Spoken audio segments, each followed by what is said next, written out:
Ele foi anunciado como o predador supremo dos céus, a resposta definitiva da Rússia ao F-22 e ao F-35 americanos.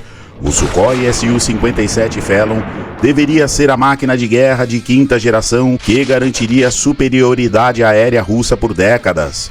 Furtivo, super manobrável e letal. Mas e se tudo não passar de apenas propaganda? Por que mais de uma década e meia após seu primeiro voo, as forças aéreas do mundo não estão exatamente fazendo fila para comprá-lo? E por que a própria Rússia parece hesitante em usá-lo de forma decisiva em combate? Por trás das acrobacias impressionantes e das declarações ousadas, esconde-se uma série de problemas que lançam uma sombra de dúvida sobre todo o projeto. Hoje, vamos expor as verdades inconvenientes por trás do caça que prometeu muito, mas que na prática entregou pouco. Esta é a razão pela qual ninguém de fato tem medo do Su-57.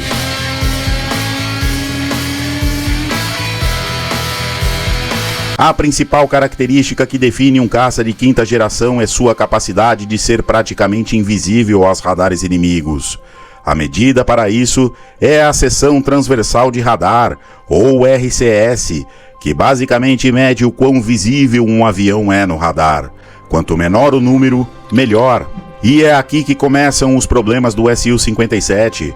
É importante dizer que os números exatos de RCS para caças modernos são segredos de Estado. O que temos são estimativas de analistas. Para caças como o F-22 e o F-35, essas estimativas são incrivelmente baixas. Já para o Su-57, as estimativas de fontes abertas são consistentemente muito mais altas, com alguns analistas sugerindo um RCS de 0,1 a 1 metro quadrado. Embora os valores sejam debatidos, a diferença sugerida é gritante. Mas por que ele seria menos furtivo? A resposta está no design. Caças como o F-22 usam entradas de ar em forma de S para esconder as pás do motor, que são uma fonte gigantesca de reflexão de radar.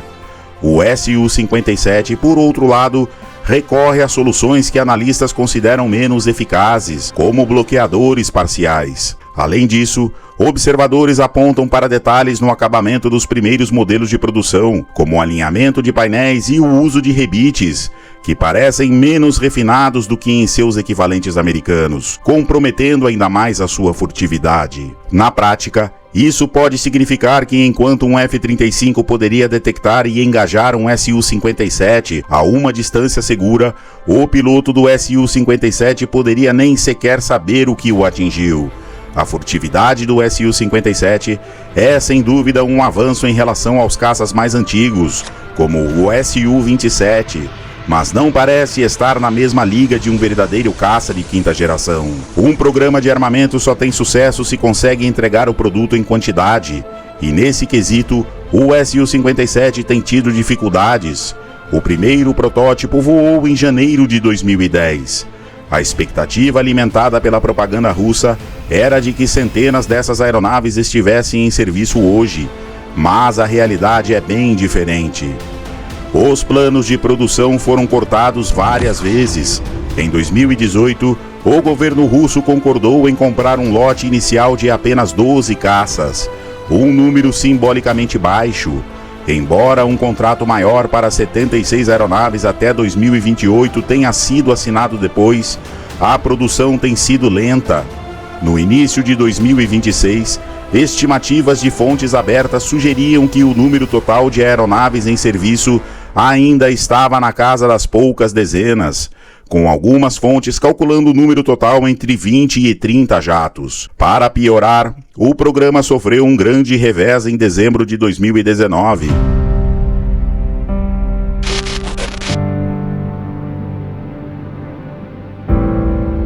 Quando o primeiro Su-57 de produção em série caiu durante um voo de teste, antes mesmo de ser entregue à Força Aérea.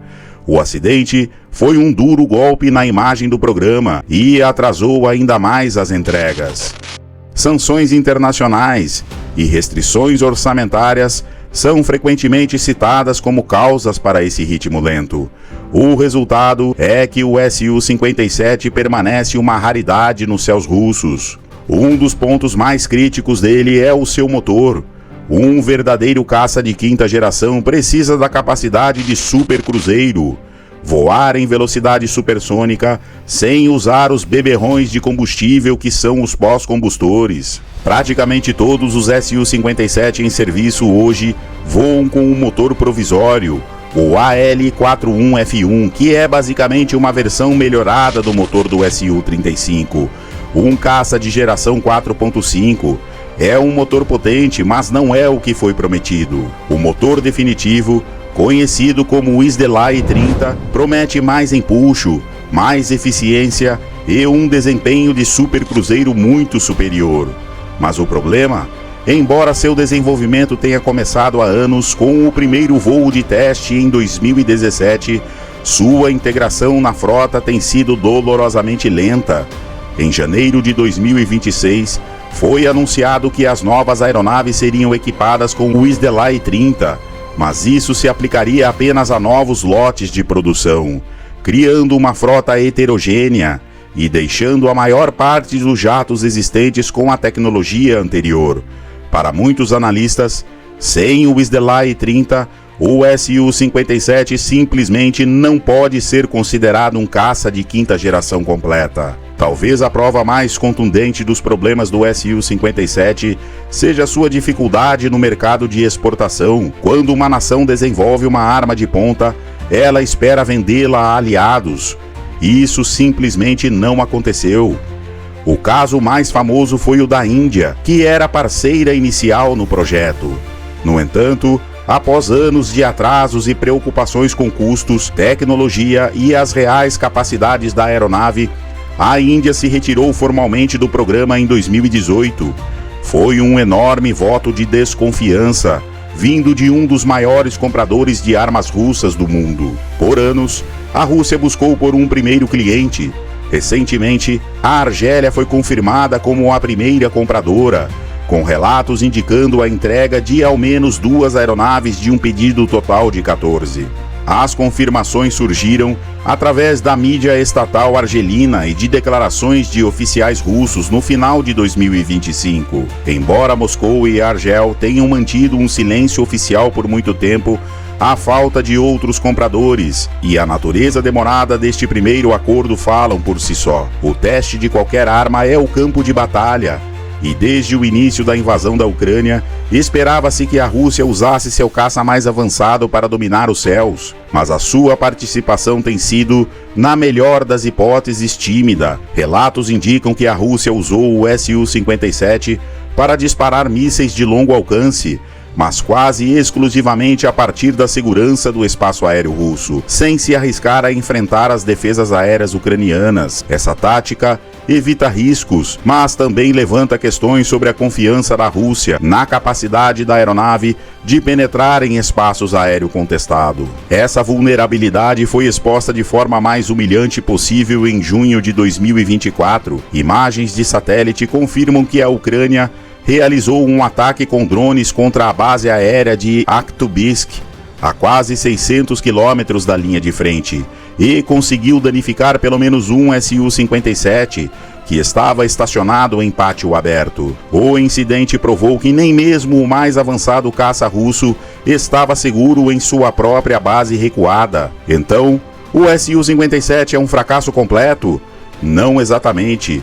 Ele é uma aeronave extremamente manobrável, pode carregar uma grande variedade de armas e é, sem dúvida, um salto em relação aos caças russos mais antigos. No entanto, ele falha em cumprir as promessas centrais que definem sua geração. Sua furtividade é questionável, sua produção é mínima e seu motor definitivo continua sendo uma promessa distante para a maior parte da frota. Seu desempenho em combate tem sido marcado pela aversão ao risco, e sua dificuldade em atrair compradores internacionais é um sinal claro da desconfiança do mercado. É por isso que a conclusão de muitos analistas é que o Su-57, no seu estado atual, é um excelente caça de geração 4.5 com alguns traços furtivos, mas não o concorrente revolucionário do F-22 ou F-35 que a propaganda russa vendia. E é por isso que, apesar de todo o seu potencial, os planejadores militares ocidentais não parecem perder o sono com o Su-57 Phelon. Se você gostou dessa análise, não se esqueça de curtir, inscrever-se no canal e ativar as notificações para não perder nossos próximos mergulhos no mundo da tecnologia militar. Até o próximo voo!